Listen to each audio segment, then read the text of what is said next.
Hello, everybody, and welcome back. So we're going to do a 5-minute fundamental here on the distorted view of human beings.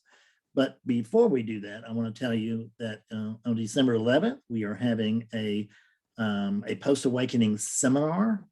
I'll be hosting it, of course. And in that seminar, who it's for is for anybody that's had a glimpse or a full-blown awakening, or anything in between, who still has questions, who is still confused. Nothing is off the table. You need not be worried about being embarrassed by any question, because any question that you have is either affecting or has affected or will affect everybody else in the room. That's just the way of it. There are patterns to awakening. This is what I've noticed. After hundreds and hundreds of people waking up with me, you can't help but notice that there are patterns into post-awakening.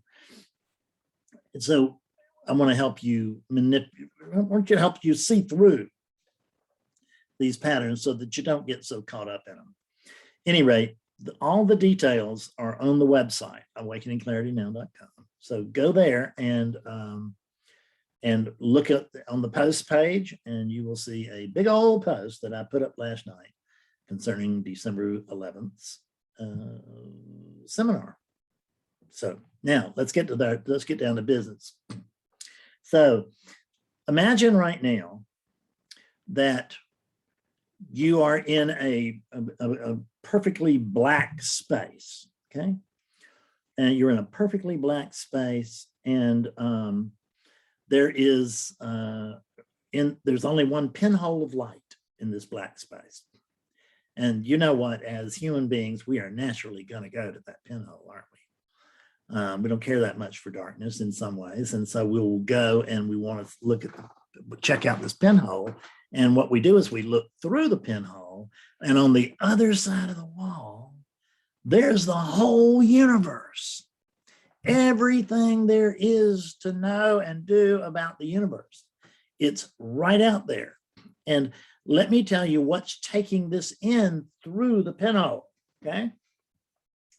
We're looking at the entire universe and all of its complexities. And we're using 3 pounds of goo to do this. Now, fortunately, this is the most arrogant 3 pounds on our planet. And so we will be sold on whatever it comes up with. It may not be true. It almost surely will not be true. But we will nonetheless be very confident of it and probably proud of it, because that's just the way human beings are. But what is the view that we're getting? And the pinhole, we're looking through it and we're thinking, hey, you know what? I think I get this, you know. Oh, I can see what's going on now. You know, it's just, I don't think it's quite right. No, it's not quite right. Oh, and look at all these beings. They're not doing what they're supposed to be doing. Hell, the people are, you know, they're misbehaving because they're not doing what I want them to do. And they're not behaving in the way that I think they should behave. And they're not doing, you know, they're not cooperating in the way that I think they should, or they're cooperating in ways that I don't think they should. Blah, blah, blah, blah. There's too much this and not enough that, right? And that's what we get as a about the pinhole. That's what we get from looking at the universe through a pinhole with a brain, okay? Because we got here 3 pounds of infinity, taking in infinity and thinking it pretty much has it down. Good luck with that. So what we imagine now, that you can see how crazily distorted everything would be. It just would, you'd have no clue whatsoever.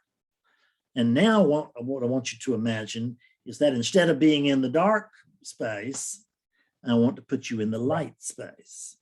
I want to put you in, go over and look from the light side, the universe's side. Be the universe for a moment. Be awakeness. Just be consciousness itself, which means there's no point of view, because it's not coming through a pinhole, which is what one of these is. With these bodies and with their brains, they're pinholes, and they think they understand the universe. So what I want you to do is I want you to be awakeness and just consciousness, okay, or just a neutral being, if your mind can't go any further than that. So imagine that you're a neutral being and that you're in all the universe and you're looking at the keyhole. And I wonder, you know, how much stock would you put in the keyhole's view? You know, I don't think we put any stock in it at all, because we would see, God Almighty, it's a pinhole. I mean, who cares about the pinhole? The pinhole, I mean, opinions, what is this? I mean, what is it even about? What is this pinhole thing? We would not be, we wouldn't be flustered with it the way I just indicated. We might be amused, but I don't even think we've taken it into enough account to be annoyed. So what we want to do is, instead of looking at life through the pinhole of this unit, instead of this unit being looking at the world from this unit, I want you to try looking at the world through this unit. And I want you to look at the world in the absence of the character. Look through the unit, but not through a Fred. Just look through the unit. Just use it as the lens that it is. And what does that lens tell you? I believe if you use the body and the mind and the eyes as to take in the view of the universe, I don't think you'll find anything wrong. I don't think you'll find anything misplaced. And I don't think you'll find anything to be upset about. I don't think you'll find anything to worry about. If you got on the right pair of glasses, you might not find anything at all.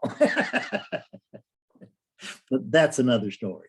For right now, we just want to notice that when we look from the character, right? But I mean, Fred always knew that this sucked out loud, and if Fred was here, he still would, I can guarantee you that, because he's just got such history.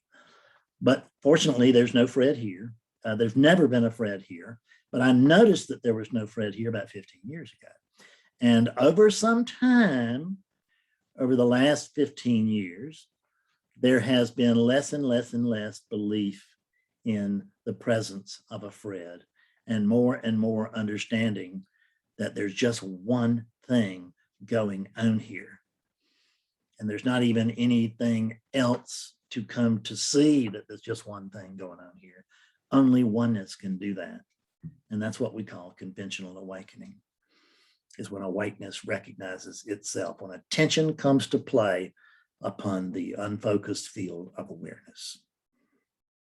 So I hope that's helpful, and I'll see you later. I love you all. Bye-bye for now.